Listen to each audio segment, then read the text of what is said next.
ये श्रद्धालुओं, जय श्री कृष्णा, जय श्री राम, जय श्री राधे राधे, जय श्री महाकाल। भगवान श्री कृष्ण जब हस्तिनापुर से वापस युधिष्ठिर की तरफ आने लगे तो भगवान श्री कृष्ण द्वारा कर्ण को उनकी वास्तविकता बताई गई। इसी प्रसंग को इस प्रवचन में आपको श्रवण कराते हैं। पूर्व समय में सूरसेन नामक एक बड़े प्रतापी सम्राट हो चुके हैं, जिन्हें सब संसार जानता है। उनकी पुत्री कुंती ने घोर तपस्या की। एक समय दुर्वासा ने देवाकर्षण के 5 मंत्र कुंती को सिखाए। जब कुंती ने एकांत में मंत्र परीक्षा लेनी चाहिए तो आकर्षण करते ही तुरंत सूर्य भगवान उनके पास आ गए और कुंती से रमण किया और यह आशीर्वाद दिया कि मेरे संभोग करने से तुम्हारे शरीर में कोई विकृति न होगी। सूर्य के चले जाने के बाद कालांतर में कुंडल कवच पहने हुए तुम कुंती के गर्भ से पैदा हुए। कुंवारी होने के कारण भय से कुंती ने तुम्हें सरिता में फेंक दिया। जब तुम बहते हुए जा रहे थे तो अचानक दुर्योधन ने तुम्हें देखा और उठा लिया। इस तरह से तुम कौरवों के पास आए हो। वास्तव में तुम तो धर्मराज के भाई हो। मेरा आग्रह है कि आप कौरवों का साथ छोड़कर पांडवों का साथ दीजिए और सारा राज्य तथा द्रौपदी में भी छठा अंश लीजिए। धर्मराज आदि सभी पांडव तुम्हारी सेवा करेंगे। श्री कृष्ण के उपदेश को सुनकर कर्ण ने कहा कि मुझे यह जानकर बड़ा हर्ष हुआ कि मैं युधिष्ठिर का बड़ा भाई हूँ, परंतु भगवान में कौरवों का साथ छोड़कर उनके साथ विश्वासघात नहीं कर सकता।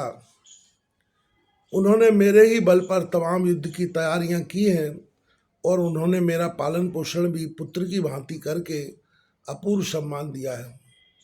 उनका साथ इस शरीर से तो नहीं छोड़ सकता।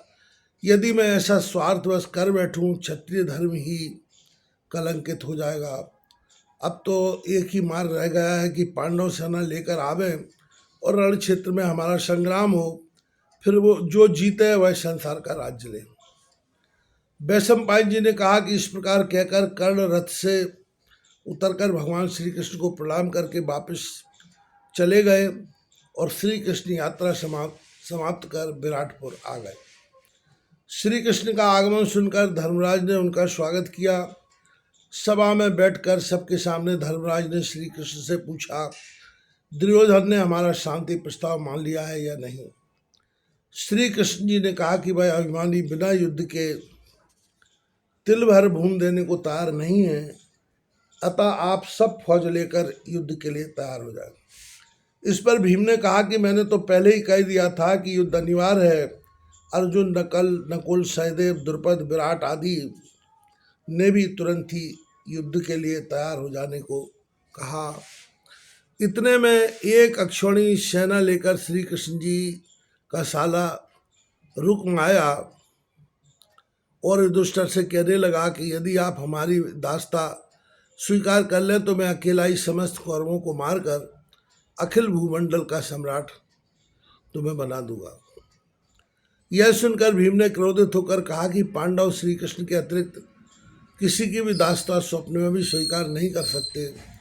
और आगे कहा कि अरे दुष्ट, श्री कृष्ण जी के तथा रुक्मिणी के भाई होने के कारण ही तू इतना कहने पर जीवित बचा है, नहीं तो तेरी ऐसी गर्वोक्ति कहने वाले की मैं जीव निकाल लेता हूँ।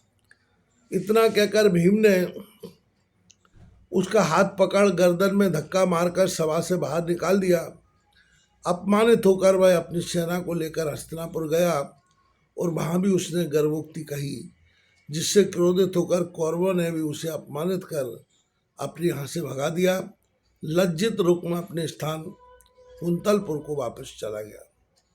इसके बाद दुर्योधन कर्ण को लेकर द्रोण के पास गया और बोला कि हे गुरुदेव, पांडवों से युद्ध अब निश्चित है, मैं आपकी सहायता चाहता हूँ।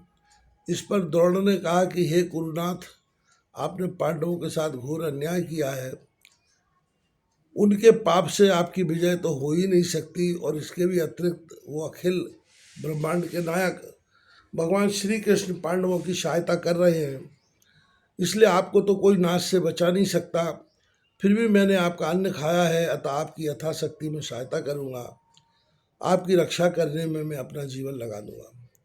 अश्वत्थामा ने दुर्योधन को आश्वासन दिया कि त्रिलोकी की कोई भी शक्ति आपको नष्ट नहीं कर सकती। मैं आपकी रक्षा करूंगा। कृष्ण के तहत अर्जुन को मारकर आपको निष्कंटक बना दूंगा। इसके बाद दुर्योधन कर्ण के साथ भीष्म पितामह के पास गया और प्रणाम करके उसी प्रकार सहायता मांगी। इस पर भीष्म ने दुर्योधन को बहुत फटकारा और कहा कि तुम इस नीच कर्ण के कहने से बड़े ही कुकर्म कर रहे हो, इसलिए किसी भी सभ्य मनुष्य को तुम्हारी कोई सहायता न करनी चाहिए। ऐसे अपमान सूचक शब्दों को सुनकर कर्ण वहां से चल दिया और बोला, जब तक भीष्म जीवित रहेंगे तब तक मैं तुम्हारी सहायता के लिए अस्त्र न पकड़ूंगा। कर्ण के चले जाने पर भीम ने दुर्योधन से कहा कर्ण के चले जाने पर भीष्म ने दुर्योधन से कहा कि नाश तो सुनिश्चित है ही, फिर भी मैं तुम्हारी पूर्ण शक्ति से रक्षा करूंगा। तब तक मैं अस्त्र लेकर रण में तुम्हारी सहायता करता रहूंगा। तब तक इंद्र कुबेर यमराज भी तुम्हारा कुछ नहीं बिगाड़ सकते। श्री भीष्म का आश्वासन पाकर दुर्योधन ने कृपाचार्य का आश्वासन लिया और फिर कर्ण के यहाँ गया। दुर्योधन का दूत के द्वारा आगमन सुनकर कर्ण ने कुरुनाथ का सम्मानित कर उच्चासन पर बैठाया। दुर्योधन ने कर्ण का हाथ पकड़कर कहा, भाई वृद्ध भीष्म के कहने का तुम बुरा न मानना, मैं तुम्हारे ही भरोसे युद्ध की तैयारी कर रहा हूँ। यदि तुम मेरी सहायता न करोगे तो मेरे लिए कहीं भी स्थान न होगा। दुर्योधन के वचन सुनकर हंसते हुए कर्ण ने कहा कि हे महाराज, मैं आपसे अभी उन्नत नहीं हो सकता।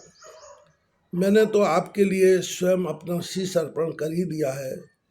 मैं अपनी प्रतिज्ञा से कभी विचलित नहीं हो सकता। आप तुरंत ही दूत भेजकर धर्मराज से कह दें कि आकर हमसे युद्ध करो। यदि युद्ध करने से डरते हो तो अस्त्र शस्त्र हमारे पास जमा करके अविलंबन के लिए चले जाओ।